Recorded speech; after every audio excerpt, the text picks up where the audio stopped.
Hi guys, welcome to Dr. Ira's Kitchen. Today I will be preparing some Kenyan style kachumbari. This will be served with some fried tilapia. The fish is already fried, guys. I will do a separate video on how to make some really delicious tilapia fish stew the Kenyan way. So stay tuned to that, don't touch the dial. So here I have my ingredients. I have one red onion. I'll probably end up using half of it because red onions tend to be a little bit on the stronger side. I also have some green onions. I'll end up using the green section of it only, not the other side of it. I have some cilantro, also known as coriander. I have 3 large tomatoes. I have some habanero peppers, 2 habanero peppers, and also 2 green chili peppers because I like it hot and spicy, baby. So if you don't like it hot and spicy, you can skip that section. And then when all this is done, I'll squeeze a half of lemon onto all that and then add some salt to taste. In the meantime, let's get to chopping, baby. So if I was talking a little too fast and you didn't catch one of the ingredients that I mentioned, it's here, but I will also link that to this video, so just to make sure you got it.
All right, so just see how yummy this looks. Oh my God.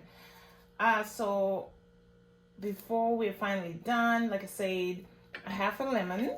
So I'm going to use this right here and then just sprinkle that right there, just like that. Oh, this is gonna be so good. And then guys, salt to taste, like I said. So you don't want to use too much salt, guys. Remember, too much salt is detrimental to your health and it can cause high blood pressure. So just something to be mindful about. All right. Okay, guys, this is the final product, the kachumbari, and this is the fried fish. So guys, just try this at home and let me know how you guys liked it. Thank you so much. Thank you all for watching. Please subscribe to my channel because I'll be coming here once a week at least and bring you more amazing recipes. Don't touch the dial. Stay tuned. Until next time. Bye-bye.